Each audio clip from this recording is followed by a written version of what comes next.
ఇక్కడ offline online అందరికి అర్థమయ్యేలా చెప్తున్నాను. నేను గత కొన్ని సంవత్సరాలుగా బాబాసాహెబ్ అంబేద్కర్ పూలే అంబేద్కర్ సిద్ధాంతంలో పనిచేస్తున్నాను. చాలా సంవత్సరాలు నేను ఇలా పనిచేసిన తర్వాత నాతో కలిసి పనిచేసిన వ్యక్తులు ఆర్థికంగా నిలబడే స్తోమత లేకపోవడం వల్ల అనుకున్న లక్ష్యాన్ని చేరలేకపోతున్నాం. లేదు, కొంతమంది ఏం చేయాలని అర్థం కాని పరిస్థితి ఉంది. కారణం ఏంటంటే మనం అందరం ఎక్కడి నుంచి వచ్చాం? పూరి గుడిసె నుంచి వచ్చాం. బాబాసాహెబ్ భిక్ష వల్ల ఈ రోజున ఉద్యోగం వచ్చింది. ఉద్యోగమే ఆస్తిగా కలిగి సమాజంగా మనం రావడం జరిగింది. ఓకే, ఉద్యోగమే ఆస్తిగా కలిగిన సమాజంలో ఉద్యోగాలు లేని పరిస్థితి వచ్చినప్పుడు మన జీవితాలు ఎలా ఉంటాయి అనేది ఊహించుకుంటూ ఉద్యోగం లేని వాళ్ళ జీవితాలను మార్చడం కోసం, అట్టడుగు ఉన్న జీవితాలను మార్చడం కోసం మేము ఒక ప్రయత్నం చేస్తూ వచ్చాము. కానీ ఆ ప్రయత్నంలో ఎన్నో ఒడిదుడుకులు ఎదుర్కోవడం జరిగింది. ఆ ఒడిదుడుకుల నుంచి పక్కకు వచ్చి ఇది ఇలా అయితే లక్ష్యాన్ని మనం చేరుకోలేము, ఒక అడుగు ముందుకేస్తే 2 అడుగులు వెనకేసే పరిస్థితి వచ్చింది. ఇలాగైనప్పుడు మనం లక్ష్యాన్ని చేరుకోలేమని డిసైడ్ అయ్యి అప్పుడు మనం ఆలోచించింది ఏంటంటే, నేను ఆలోచించింది ఏంటంటే, ఎవరైతే నిజాయితీగా ఉన్నారో, ఆ నిజాయితీగా ఉన్న పీపుల్ ఎవరైతే ఉన్నారో వాళ్ళు ఆర్థికంగా కనుక నిలబడితే లక్ష్యాన్ని తీసుకుని వెళ్ళగలుగుతారన్న ఆలోచనతో కరోనా టైంలో నేను నేర్చుకున్న ఈ స్టాక్ మార్కెట్ ట్రేడింగ్ని నా ప్రజలకి అందించాలని డిసైడ్ అవటం. ఓకే, నా ప్రజలకి అందించాలని, ఆర్థికంగా నిలబడేలా చేయాలని నేను డిసైడ్ అయ్యి ఇది నేర్చుకోవడం జరిగింది. కారణం ఏంటంటే, మనం ఏ పని చేయాలన్నా ఆర్థికంగా స్తోమత లేకపోతే మనం ఏమి చేయలేం. చాలామంది మన ఉద్యమాలు చేస్తున్నప్పుడు, నేను ఉద్యమకారులుగా ఉన్నప్పుడు, ఇప్పుడు కూడా ఉద్యమకారులనే, ఆర్థిక విప్లవం వైపు పయనించాను. సామాజిక రాజకీయ విప్లవం నుంచి కొంచెం పక్కకు జరిగానని అనలేను, కానీ దానికి కావాల్సిన వనరుల సమీకరణలో భాగంగానే ఆర్థిక విప్లవాన్ని జాతిలో తీసుకురావాలని ప్రయత్నం. అలాగే నా తోటి వాళ్ళ అందరూ కూడా ఆర్థికంగా ఎదగాలన్న కాంక్షతో నేను ఈ ప్రయత్నాన్ని చేస్తున్నా. ఈ ప్రయత్నంలో నాకు సపోర్టుగా నాతో కలిసి ప్రయాణం చేస్తాను అందరికీ, మీరు అందరికీ కూడా జేబీ తెలియజేస్తున్నాను. ఒకసారి అందరూ జేబీ చెప్పండి. సో ఈరోజు నేను ఈ విషయాన్ని మీ మెంటర్స్గా ఆ లోతులు మీకు ఎక్స్ప్లెయిన్ చేయాల్సిన పరిస్థితి ఉంది. ఎందుకు చెప్పాలంటే, మా కోడిగుడ్డు గురించి చెప్పాలి. ఇక్కడ వర్షం వస్తే నా ఇంటిలో మా అమ్మ, తుఫాన్లు మేము అనేకం చూసాం, వర్షాలను చూసాం, తాటాకులు ఇల్లు, మీకు తాటాకులు, మా ఇంటి చుట్టూ కూడా దడి, అంటే గోడలు చాలా మంది కట్టుకుంటారు, కానీ మేము గోడలు లేని పరిస్థితిలో దడి అంటే ఒక దాన్ని ఏమంటాం, తడికలాగా చేసి దానికి మా అమ్మ కొంచెం పేడ అది కొంచెం దూకి చేసి తడికిలో ఉన్నాను, తడికి ఇంట్లో ఉన్నాను. అలాగే పూరి గుడిసె ఏదైతే ఉందో ఉన్నాను. వర్షం వస్తే మాకు మా అమ్మ ఆ వర్షం నీళ్ళు కింద పడి కింద అలికిన ఏదైతే ఉందో పాడైపోకుండా గిన్నెలు పెట్టేది. మా ఇంట్లో ఉన్న గిన్నెలన్నీ పెట్టే పరిస్థితి వచ్చుంటే, అటువంటి పరిస్థితి నుంచి ఈ రోజున సూట్ వేసుకుని నచ్చిన బిర్యానీ తింటున్నానంటే అది బాబాసాహెబ్ అంబేద్కర్ భిక్ష. నేను నా జాతికి సేవ చేయాలి అంటే ఖచ్చితంగా నేను ఎవరికి డబ్బులు ఇవ్వలేను, ఆ స్తోమత నాకు లేదు. నేను ఎవరికి ఏమి ఇవ్వలేదు, నాకు జ్ఞానాన్ని మాత్రమే ఇవ్వగలను. నేను ఈ రోజున బిర్యానీ తినే ముందు, ఇంతకుముందు నేను అనుకునేవాడిని మా ఇంటికి రోజు బంధువులు రావాలనుకునేవాడిని. మా అమ్మ 2 కోడిగుడ్లు కొనేది.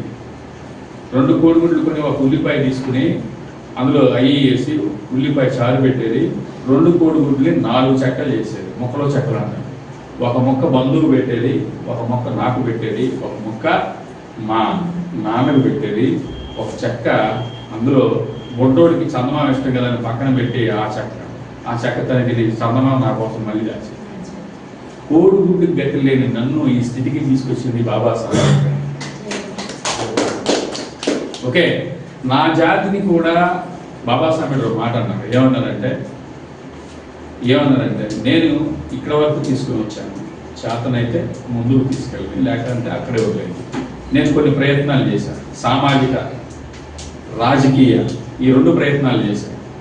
సామాజిక ఉద్యమం అనే ప్రయత్నంలో నేను పనిచేసిన సంఘం గొప్ప సంఘం, కానీ వ్యక్తులు ఆ లక్ష్యాన్ని సరిగ్గా తీసుకెళ్ళలేకపోవడం వల్ల వ్యవస్థ పాడైపోతుంది. తీసుకెళ్ళలేకపోవడానికి కారణం ఆర్థికమైన పరిస్థితిని గమనించాను. నేను రాజకీయ ఉద్యమాల వైపు ఎప్పుడు వెళ్తాను. నేను సామాజిక ఉద్యమానికి నిజాయితీగా అందరూ వస్తున్నారు. ఒక మీటింగ్ పెట్టిన తర్వాత మళ్ళీ ఆ ఖర్చుని పూడ్చుకోవడం కోసం మళ్ళీ మీటింగ్ పెట్టలేని పరిస్థితి ఉంది. అయిన ఖర్చుని మళ్ళీ భరించలేని పరిస్థితి ఉంది. లేదు అనుకుంటే నిజాయితీగా పనిచేస్తూ ఎవరికైనా సమస్య వచ్చి వెళ్ళడానికి కూడా వెళ్ళలేని పరిస్థితి ఉంది. అలాంటి పరిస్థితుల్లో నిజాయితీగా ఉద్యమకారుడు వేరే వాళ్ళ దగ్గర చేయాల్సిన పరిస్థితి ఉంది. ఎంత అంటే ఉద్యమకారుడు దిగజారాల్సిన పరిస్థితి వచ్చింది, చేయి చాలాల్సిన పరిస్థితి వచ్చింది. ఒకటి. రెండు, ఎంత గొప్ప ఉద్యమం చేస్తాడు, ఒకడు సూట్ కేసు పట్టుకొచ్చి ఆ ఉద్యమాన్ని అంతా క్యాప్చర్ చేస్తాడు. ఉద్యమం నీరుగారి పరిస్థితి వచ్చింది. ఉద్యమం ఎవరి కోసం చేస్తున్నాం? జాతి కోసం చేస్తున్నాం. ఇక్కడ ఉద్యమకారుడు నిజాయితీపరుడైనప్పటికీ నిజాయితీ లేని వాడు ఉద్యమం చేస్తుంటే వాడి సూట్ కేసు కమ్ముడిపోయే ప్రజల సమాజంలో ఇంకా కనిపిస్తున్నప్పటికీ ఉద్యమం ముందుకు పెట్టాలి. అందుకు నేను అప్పుడు కరోనా టైంలో నేను అనుకున్నది ఏంటంటే, నేను నెలకు 40,000 రూపాయలు ఖర్చు పెట్టి తిరిగే టైం కరోనా టైంలో జాతి ఆర్థికంగా వెలగాలంటే వ్యాపారం చేయాలి అనుకున్నాను. వ్యాపారంలో నేను హార్డ్ వ్యాపారం చేసి, గాడ్ వ్యాపారం మా సిస్టర్ వాళ్ళ పేరు పెట్టించి వాళ్ళ చేత చేయించాను, కానీ చేయలేకపోయాను. హార్డ్ వ్యాపారంలో ఫెయిల్ అయ్యాను. స్మార్ట్ వ్యాపారం ఏముంటుందని చూసుకుని నా ఫ్రెండ్ రాజు అనే అతను ఉన్నాడు.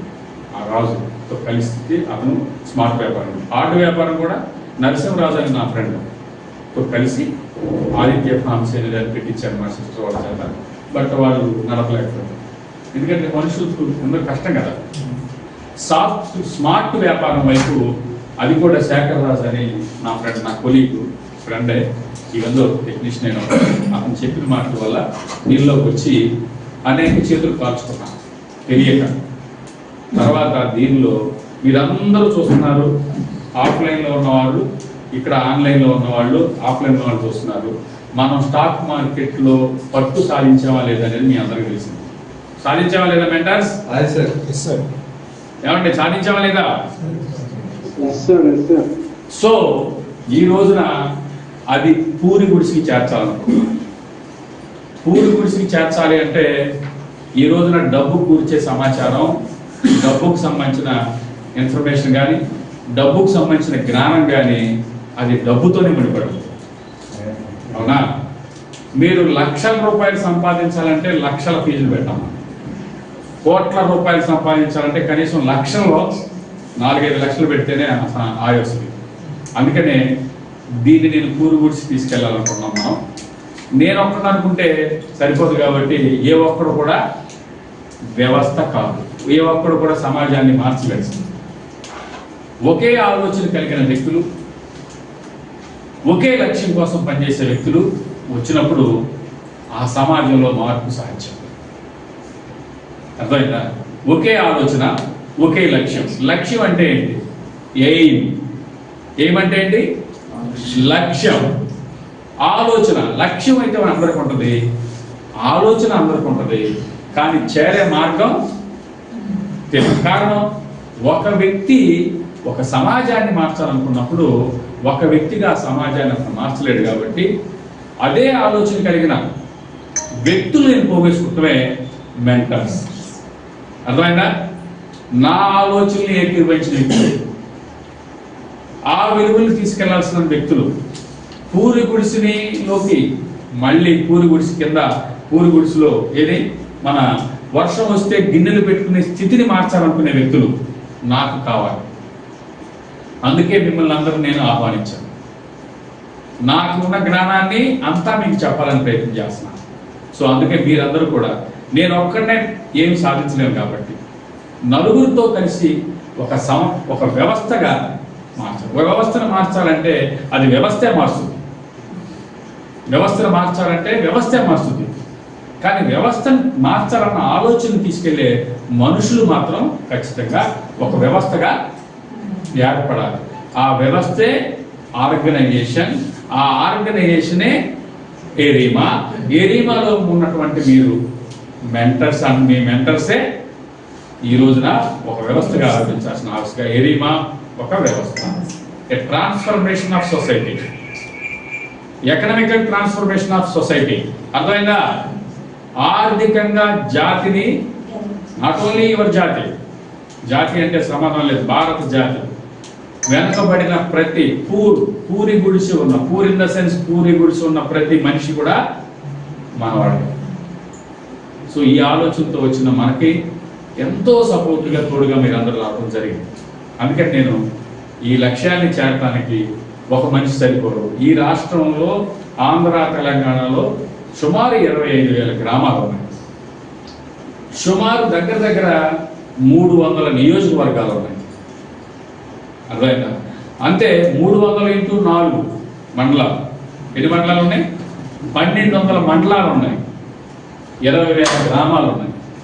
వీటన్నిటికీ కూడా మనం ఈ లక్ష్యాన్ని తీసుకెళ్లాలనుకుంటున్నాం. అర్థమైందా లేదా? సో మనం ప్రయత్నం చేద్దాం. ముందు మనం మారాలి, ముందు మన ఆలోచనలు మారాలి. మన ఆలోచనలు మారాలి అంటే మనం we have to surrender our self. మన లక్ష్యంకి మనం సరెండర్ అవ్వాలి, మన లక్ష్యానికి మనం సరెండర్ అవ్వాలి. అంతేకాకుండా లక్ష్యానికి సరెండర్ అవ్వటం అంటే మీ లక్ష్యం ఏంటి? పూరి గుడిసెలో కానుకలు నింపాలి అనేది మీ లక్ష్యం, అంతేనా? అలానే సామాజిక ఉద్యమాలు చేసే వాళ్ళందరూ నష్టపోయారు, ఎందుకంటే వాళ్ళ వెనక డబ్బులు లేవు. మీరు 16 మంది 20 మంది ఈరోజు నాతో అనుసరించడానికి వచ్చారు. ఈ 16 మంది ఒక్కొక్కరు వాళ్ళు సంపాదనలో నుంచి పూరి గుడిసెలో వెలుగు నింపడం కోసం ప్రయత్నం చేయాలి, అంతేనా? ఈరోజు నామినల్గా మనం ఫీజు పెట్టి చెప్తున్నప్పటికీ ఈ 16 మంది ఒక్కొక్కరు 100 మందిని కనుక మోటివేట్ చేసి నేర్చుకునేలా చేయగలిగి, అలా 100 మంది కాకపోయినా కనీసం 25 మంది 20 మందిలో మోటివేట్ చేసే సామర్థ్యం కలిగి ఉండి ఈ 16 మంది 100 మంది అయిన రోజున మనం పూరి గుడిసి అందరికీ కూడా మనం ఈ జ్ఞానాన్ని ఉచితంగా అందించాలన్న కాన్సెప్ట్లో మనం ఒకటి పెడుతున్నాం. గుర్తుపెట్టుకోండి, ఈ రోజున మనం స్టెప్ బై స్టెప్ ఒకేసారి నేనేదో సాధించగలననే ప్రయత్నించాను. ఫస్ట్ నేను నేర్చుకున్న తర్వాత 10 మందికి చెప్పడం మొదలెట్టా. చెప్పిన తర్వాత నాకు నమ్మకం వచ్చిన తర్వాత నా ఇంటినే మార్చేశాను. నా ఇంటిని మార్చి ఏం చేశాను? హాస్టల్గా మార్చేశాను. నా వాళ్ళందరికీ అంబేద్కర్ ఆలయం పెట్టారు, అర్థంగా లేదా? అక్కడ అందరినీ ఎడ్యుకేట్ చేస్తున్నా. ఇక్కడి నుంచి తయారై వచ్చిన మిమ్మల్ని మెంటర్స్గా, మీలో నా ఆలోచనలు నా భావాలు నచ్చిన వాళ్ళందరూ మెంటర్స్గా రండి కోరాను. మీలో నుంచి ఒక 15-20 మంది రావడం జరిగింది. ఈ 15-20 మంది మీరు కూడా నేర్చుకుని, మీరు కూడా ఆర్థికంగా నిలబడి, అర్థమైందా? ఇలాంటి అంబేద్కర్ ఆలయాలని పెట్టాలని నా ఆలోచన. కాబట్టి అందుకు మిమ్మల్ని అందరినీ కూడా నా లక్ష్యంలో అనే కాదు కానీ మన లక్ష్యం. ఇప్పుడు మొన్నటి వరకు నా ఒక్క లక్ష్యమే. ఇప్పుడు ఏమైంది? నేను వల్ల మనం అయ్యాం. సంఘం అంటే నేను కాదు, సంఘం అంటే ఏంటి? మనం. ఒక లక్ష్యాన్ని చేరాలంటే ఒక సంఘం కావాలి. ఈ రోజున మెంటర్స్గా మీరందరూ కూడా మనం అనే దాన్ని ఉండాలి. సంఘం అంటే మనం, నేను కాదు. అర్థమైందా? సంఘం అంటే ఏంటి? మనం, నేను కాదు. నేను ఒక పందిరి గుంజ లాంటి వాడిని, సెంటర్లో పోల్ లాంటి వాడిని. సెంటర్ పోల్ ఒకటే పందిరిని నీడని ఇవ్వలేదు, అనేక పోల్స్ చుట్టూ కలిస్తేనే పందిరిని ఇస్తాను. నేనేదో గొప్పవాడిని, నేను ఒక ఆలోచన తీసుకొచ్చాను అంతే. ఆలోచనని స్థిరీకరించి ఒక పోల్స్గా నిలబడి ఆలోచనని సమాజంలో తీసుకెళ్ళి ఒక టెంట్ లాగా తీసుకొచ్చి ఆ సమాజాన్ని మార్పు చేయాల్సింది ఎవరు? మీరే కదా? మీరు లేకపోతే నేను లేను, నేను లేకపోతే ఉంటారు, మీరు ఉంటారు, నేను లేకపోయినా మీరు ఉంటారు. That is cadre base. ఎప్పుడు ఉంటారు?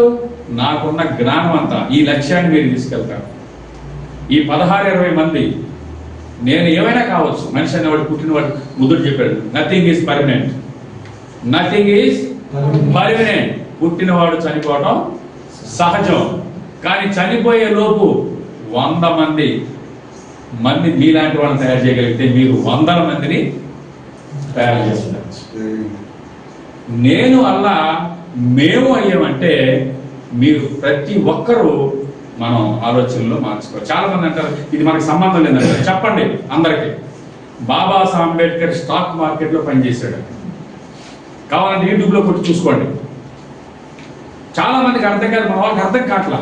కానీ సరళమైన భాషలో మీకు అర్థమయ్యేలాగా చాలా సింపుల్గా చెప్తున్నారా లేదా మీరు చెప్పండి ఒకసారి. చెప్తున్నా లేదా? సో ఇదే విషయాన్ని మీరు చెప్పండి మన వాళ్ళకి. బాబాసాహెబ్ అంబేద్కర్ అక్కడ పనిచేశాడు. ఎందుకు పనిచేశాడు? ఆయన ఆర్థికంగా ఉండాలని ఆయన ముందే కనిపెట్టాడు. ఎందుకు ఆర్థికంగా ఉండాలి? పోలీస్ స్టేషన్కి ఉద్యోగకారులు నేను చెప్తున్నాను, పోలీస్ స్టేషన్కి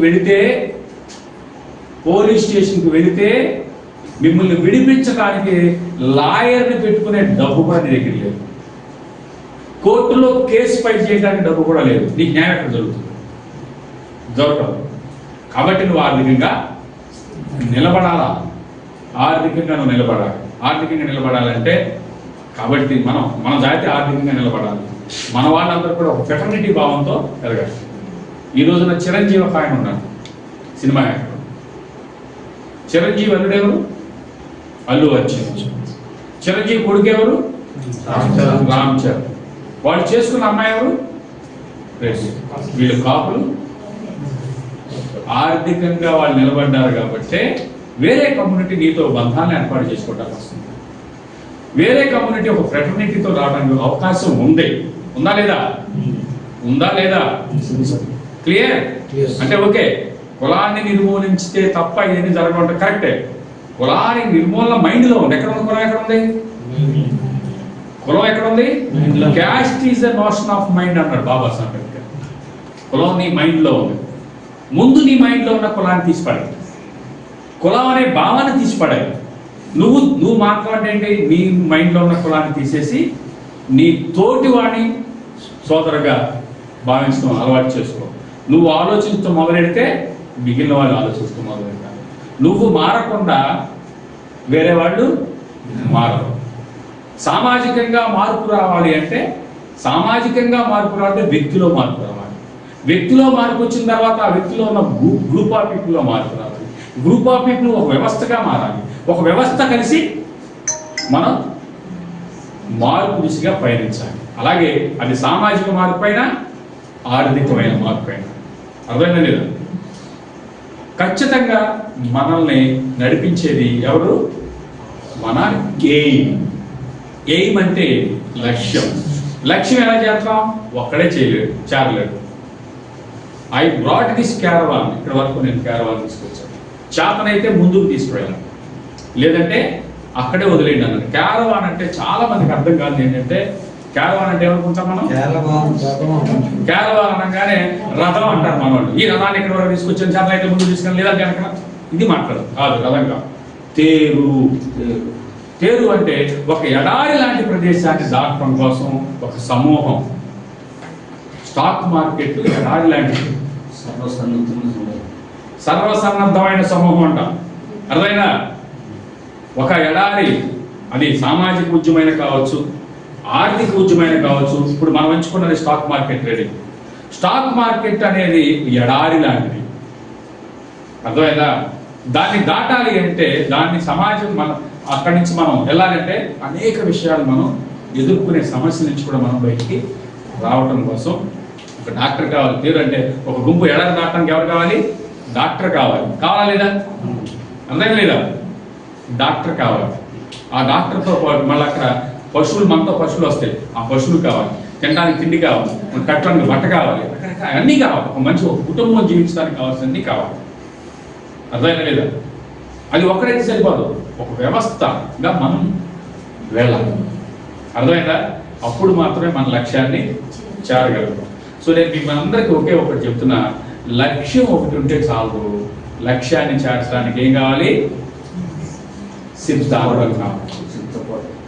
సిద్ధాంతం. ఆ సిద్ధాంతమే ఈరోజు మనల్ని నడిపిస్తుంది. అంతేకాకుండా ఆ లక్ష్యం చేరడానికి ఒక సంఘం కావాలి. ఆ సంఘమే ఎరీమా మెంటర్స్. అర్థమైందా? వీళ్ళందరూ కూడా ఒక వాల్యూస్ని క్యారీ చేయాలి. ఎరిమాలో ఒక వాల్యూస్ని క్యారీ చేయాలి. అది ఒక టీం అనే విషయాన్ని గమనించాలి. అంతేకాకుండా ఒక స్ట్రాటజీ కావాలా లేదా? స్ట్రాటజీ కావాలి, ఎత్తుగడలు కావాలి, స్ట్రాటజీ కావాలి లేదా?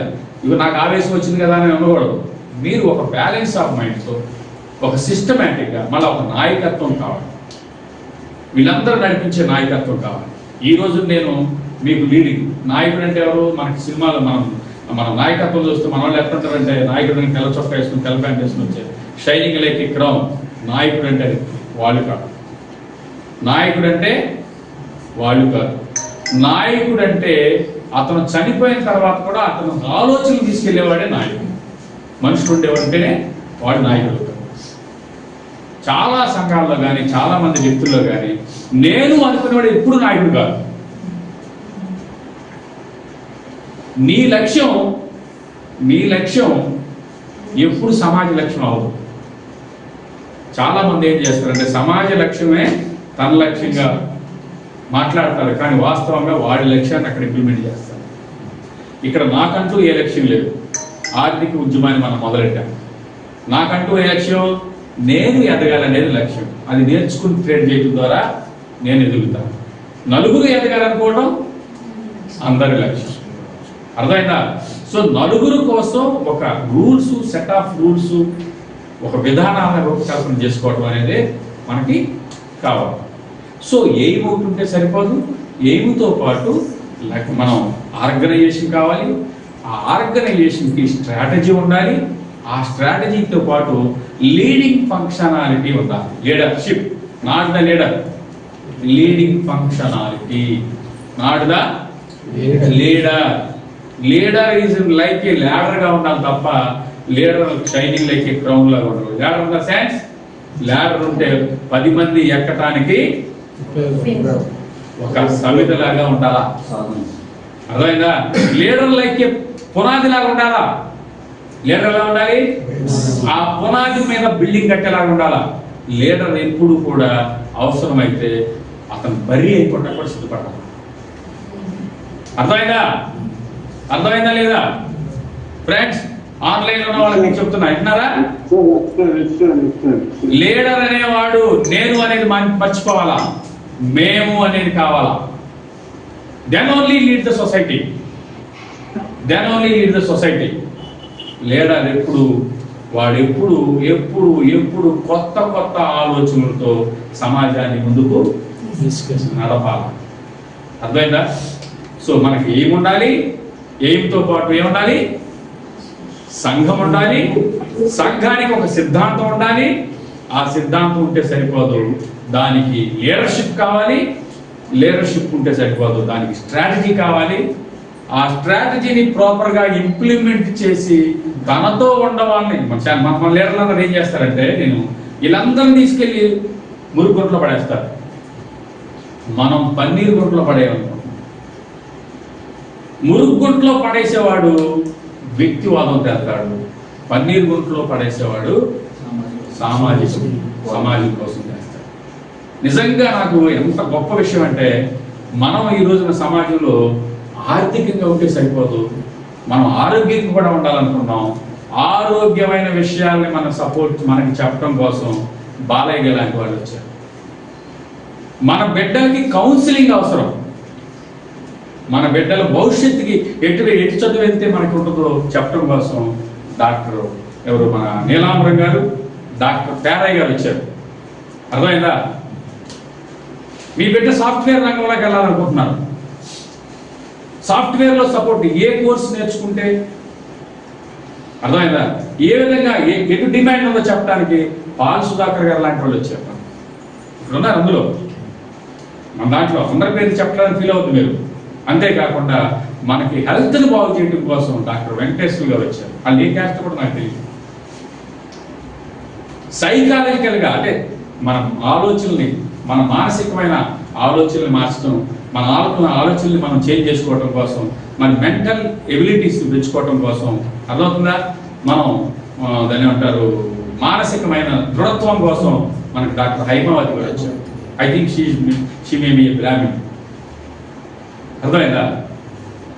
మనకి ఈ రోజున విద్యకి ఒకడు, ఆరోగ్యానికి ఒకడు, ఇలా మనకి రకరకాలుగా అంటే ఆహార అలవాట్లు మార్చడానికి మన భవిష్యత్తుని మార్చుకుంటాం. ఆరోగ్యంగా ఉంటేనే 10 మంది తయారు చేయగలరు, ఒకళ్ళు రావడం. అంతేకాకుండా ఈ రోజున మీరు పోలీస్ స్టేషన్కి వెళ్తే కేసు పెట్టకి కూడా మీ దగ్గర లాయర్ ఫీజు కూడా పెట్టలేని పరిస్థితి ఉంది కదా. ఆ లాయర్ రఘుబాబు గారు లాంటి వాళ్ళు, ప్రకాష్ గారు లాంటి వాళ్ళు మనకి వచ్చారు. ఎంతోమంది టీచర్లు మనకి చదువు చెప్పడానికి వచ్చారు. మన టీంలో ఇప్పుడు ఏమంటే ఒక సంపూర్ణమైన టీం, ఎండ్లెస్ టీం, ఇన్ఫినిట్. మనంతా పుష్ప విమానం. చాలా మంది ఇక్కడతో క్లోజ్ కాదు. ఎప్పటి వరకు అయితే మనం లక్ష్యాన్ని చేరుతామో అప్పటి వరకు మనం వెళ్తాం. నేను ఒకటే మీ అందరికి పడుతున్నాను, మెంటర్స్గా మీరున్న మీరందరూ కూడా మన లక్ష్యం ఏంటని మైండ్లో పెట్టుకోండి. అర్థమైందా? రకరకాల ఆర్థికంగా మీరు నిలబడితే, మీరు ఆరోగ్యంగా మీరు నిలబడితే, మానసికంగా దృఢంగా ఉంటే, అర్థమైందా, శారీరకంగా దృఢంగా ఉంటే మీరు దేన్నైనా చేయించగలరు. ఈ చేసే ఉద్యమం కానీ, ఈ చేసే ప్రయాణం కానీ మీ ఒక్కరి కోసం కాదు, మన ఒక కుటుంబం కోసం కాదు, మన బిడ్డల కోసం, అలాగే మన జాతి బిడ్డల కోసం మాత్రమే కాదు, మనం ఏ సమాజంలో ఉన్న వాళ్ళందరి కోసం. ఈ ప్రయాణంలో మనం మన కులపోళ్ళని తీసుకోవట్లా, అందరం కలిసి వెళ్తున్నాం. కాన్స్టిట్యూషనల్ వాల్యూస్ని తీసుకురావడం కోసం మన దగ్గర రాజ్యాంగం ఒకటి చెప్పింది. ఏం చెప్పింది? Equality, Liberty, fraternity and justice. సమానత్వం లేదు కాబట్టి సమానత్వం అనే మాట అందరికీ అందాలల్ల. అర్థమైందా? మనకి సమానం, ఆర్థిక సమానత్వం కాస్త కోస్త ఉద్యోగ సమానత్వం వస్తుందని మనం అనుకుంటా ఉంటాం. సామాజిక సమానత్వం వస్తుంది తర్వాత. అర్థమైందా? తర్వాత లిబర్టీ, స్వేచ్ఛ. మీరు నచ్చిన దాన్ని ఎంచుకునే హక్కుని బాబాసాహెబ్ అంబేద్కర్ మీకు ఇచ్చాడు. స్వేచ్ఛ వచ్చింది, సమానత్వం వచ్చింది. జస్టిస్, రఘుబాబు గారు లాంటి వాళ్ళు, ప్రకాష్ గారు లాంటి వాళ్ళు, ఇంకా అనేక మంది మా బ్రదర్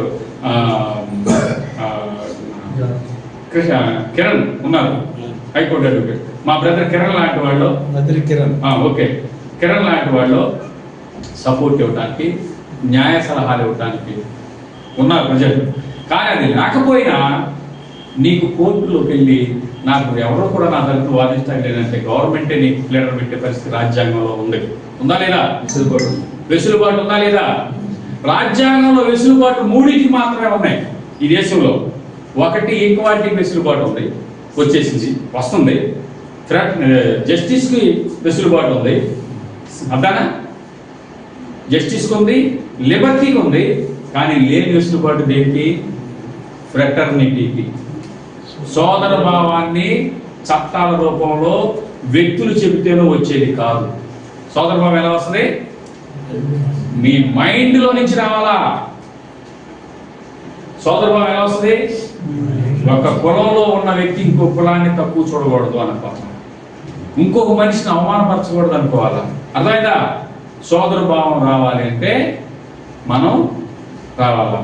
ఈ రోజున సమూర్ణమైన మార్పు కోసం, ఫ్రెటర్నిటీని సమాజంలో తీసుకువెళ్ళడం కోసం, ఈ ఫ్రెటర్నిటీతో సమాజాన్ని ఆర్థికంగా మార్చి తద్వారా ఒక మంచి అంబేద్కర్ కుటుంబాన్ని ఏర్పాటు చేయడం కోసం ఎరీమాని నేను ఏర్పాటు చేయడం జరిగింది. వచ్చిన మీ అందరికి కూడా నా జై. So this is my objective. ఎరీమా మెంటర్స్గా మీకు ఎటువంటి ఫెసిలిటీస్ ఉంటాయో అవి నేను క్లియర్గా ఎక్స్ప్లెయిన్ చేస్తాను. ఫస్ట్ మనకి లక్ష్యం కావాలి, సిద్ధాంతం కావాలి. సిద్ధాంతం ఒకటి సరిపోదు, సంఘం కావాలి. ఆ లక్ష్యాన్ని చేరడం కోసం ఆ సిద్ధాంతంతో వెళ్ళే సంఘం కావాలి. సిద్ధాంతాన్ని ఎవరు డీవియేట్ అయినా నాకు మీతో పని లేదు. అర్థమైందా? సిద్ధాంతమే మన character. Our ideology is our character. Our ideology Babasaheb Ambedkar దగ్గర నుంచి తీసుకున్నాం. క్లియర్?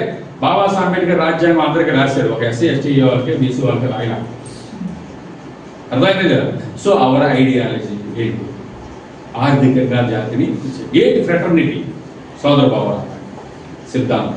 దీన్ని వెళ్ళటం కోసం రకరకాల స్ట్రాటజీస్, ఎత్తుగడలు కూడా ఇక్కడ అవసరంలా. మన స్ట్రాటజీ ఏంటి? నిరంతరం ప్రచారం. చరత విక్కవేచారికం బహుజన హితాయ బహుజన సుఖాయ. బుద్ధుడేమన్నాడు? చరత విక్కవేచారికం, కావాలంటే అడుగు తిను, కానీ బహుజనుల సుఖం కోసం. బహుజనులు అంటే అందరూ, అది బీసీలు అనుకుంటుంటారు, ఎస్సీలు అనుకుంటారు, ఎస్టీలు అనుకుంటారు. కాదు, ఎస్సీ ఎస్టీ బీసీ బ్రాహ్మణ రెడ్డి కమ్మ అందరూ బహు బహుజన హితాయ బహుజన సుఖాయ. అర్థమైందా? This is our character, ideology. బహుజన హితాయ బహుజన సుఖాయ అన్నవాళ్ళు మాత్రమే అండి. నేను ఒక్కనే బాగుపడాలి అన్నవాళ్ళు there is no entry in our mentors program. అర్థమైందా సార్? సో మీ అందరికి నేను ఒకటే చెప్తున్నా, నేను ఒక్కటే ఏం చేయలేను కాబట్టి, నాకు మీరందరూ మీలాంటి వాల్యూస్ కలిగిన వ్యక్తులు కావాలి కాబట్టి మీ అందరినీ అర్థిస్తున్నా, దయచేసి మీరందరూ రండి. మీకు నాకున్న నాలెడ్జ్ అంతా కూడా మీకు నేర్పుతా. ఓవర్ ఏ పీరియడ్ ఒక 3 years లో మన లక్ష్యాన్ని మనం చేరాలి. ఈ లక్ష్యం చేరే క్రమంలో ఫస్ట్ మెంటర్ అనేవాడు 30 లక్షలు 3 సంవత్సరాలు సంపాదించాలి. That is our present immediate goal. Strategies అదే స్ట్రాటజీ అంటే రకరకాల ఎత్తుగా లాంటి చంపాలి నేను తిట్టాలి, మన దగ్గర తిట్టాలి కొట్టాలి అంటే ఉండవు. ఆడి తిట్టినా సరే, ఆడి కొట్టినా సరే, సార్ ప్రభు బాగా కొట్టావు కానీ రేపు ఎప్పుడు కొడతావు చెప్పినైనా కొంచెం కొట్టకుండా ఏదైనా తెచ్చుకుంటా. అంటే మనల్ని విమర్శించే మనిషే ఉండకూడదు. అర్థమైందా లేదా? కొన్ని అందరూ మిస్టేక్లు చేస్తాం. ఆ మిస్టేక్లు మన ప్రవర్తన నుంచే మార్చుకోవాలి. సో కాబట్టి ఫ్రెండ్స్, నేను మీ అందరికీ ఒకటే చెప్పేది, లక్ష్యం, సిద్ధాంతం, దాంతో పాటు స్ట్రాటజీ, దీన్ని చాకచక్యంగా తీసుకెళ్లే నాయకత్వం. ఈ రోజు నాకేదో కాస్త కోసం నేను ఆయన నాకే లీడర్. మన లీడర్ ఎవరు? ఐఎమ్ ఓన్లీ లీడింగ్ ఫంక్షనరీస్ అందరినీ, మిమ్మల్ని అందరినీ కూడా నా స్థాయికి లీడింగ్ ఫంక్షనరీగా తీసుకొచ్చే బాధ్యత నేను భుజాన వేసుకున్నాను. మీరు సమాజంలో తీసుకెళ్లే బాధ్యతని మీరు భుజాన వేసుకోవాలని కోరుకుంటూ జై భీములు తెలియజేస్తున్నాను. ఓకే.